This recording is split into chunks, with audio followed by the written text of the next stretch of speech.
Hello, everyone. I hope you can hear me. Let's see how it's doing. I think you can.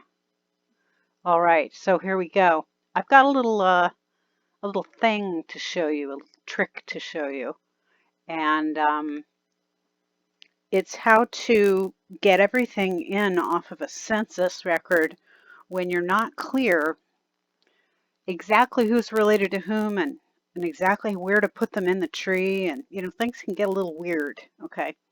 So I'm working on a reparational tree for a couple, Harry Tyson Moore and his wife, Harriet Sims.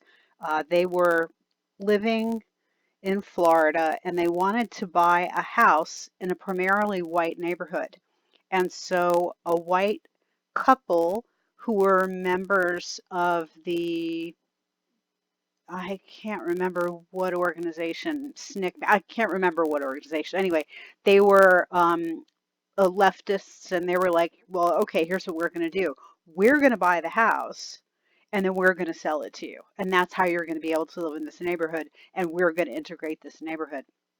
And when they did that, and this only happened in the 50s, uh, neighbors immediately started burning crosses and throwing rocks through windows and yelling epithets.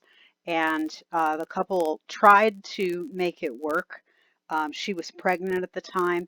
They had a young daughter, and they couldn't make it work, what with the child on the way and the child they already had. So they ended up moving out of the house. Um, they're pretty well known for it in a lot of circles.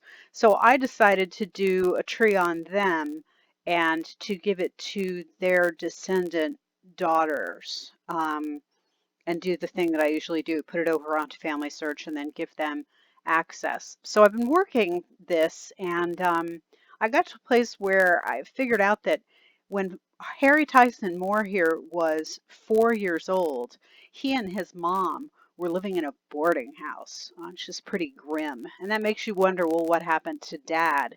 Did they get divorced? Did he run off? Did he die? And of course, it didn't say because they were boarders, and so I wasn't really sure how that looked. Here's what I saw in that 1920 census. It showed that he was that the one? It's the 1920? Oh no, it's the 1910. The 1910 was where he was 4 and they were boarders. And all you can see is that there's the Poole family living um, in this household, and then there's Rosa and Harry. But all they show is that the relationship is provided is to the head of the house, is to Joe Poole, and he's a boarder to Joe. It doesn't show his relationship to Rosa, but Rosa is 26 and Harry is 4, and it's reasonable to expect that they are mother and child, and so that's what I did, figuring that it was going to work itself out somehow. So I did that. Then I found the 1920. And the 1920 provided that Harry was now 14 and his mother's name is Rosa Moore. So I was right in making that assumption. And it also shows somebody called Bessie Tison in the household. So I went in to look at the census record. And here's what it showed me.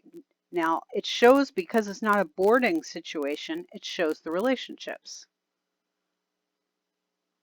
And I've already added this to Rosa and to Harry, but I wanted to show you how to work this for Bessie. So Rosa and Harry are mother and son. Who the heck is Bessie? Now, it's reasonable to me to assume that Bessie is a part of Rosa's family. But it could also be that she's a boarder to them. It could be all kinds of things. You can't really tell. So I wanted to look at Bessie, and sure enough, she is the sister to the head of household. So Bessie Tison needs to be created in the tree because Rosa Moore right now does not have a mom or dad. So we have to create her. So we are going to create a person from this record and then connect her up with the existing tree. She's a teacher. That's nice. So we're going to save her to someone in the tree. and we're going to create a new person. So add this to a new person. Now, the first time you do this, the first go around, all it does is it creates all of this on-screen information. It does not tie them to anybody, and it does not provide the information that is in the census record in terms of where they were living in 1910 and all that kind of stuff. It doesn't give the meat, it only gives the bones. So we're adding the bones first. Now we're going to add the record again. That adds the meat. You'll see what I mean. We're going to re-add it.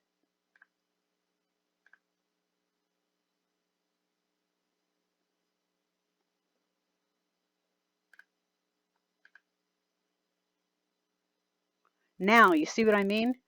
This information about the residents and all that kind of stuff, that was not added the first time around. All that was added was her name and her basic, I guess it was just the birth information. So we're adding that. And now we're going to assume for the moment, because it said she was single, we're going to assume that Tyson is her surname. And we have to give her a dad and or a mom before we can add her to a sibling. And let's see, if she was born in 1894, we go back 20 years, generally speaking. So we're going to say dad was born in about 1870, I'll say 3. And that's an estimate of who dad is. Now we're going to add her sister. Sister. And we're going to go to select someone from your tree because she's already in there. And it's Rosa.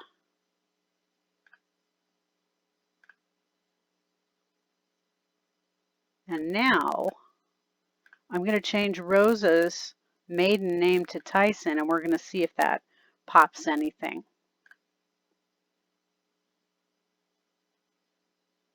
I want to go back out to the tree itself.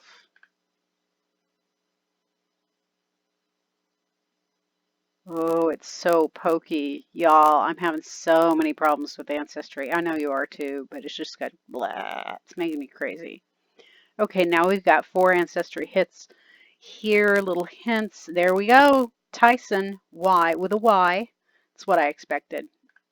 Like the chicken. Rosa A. Moore, also known as Rosa A. Tyson, born in Live Oak, Florida, 1883. We have Florida in 1884. Good match. So we're going to add this. And I think her name was probably Rosanna because she has a daughter named that. So I wouldn't be surprised if layers on into this process, this is what we turn up.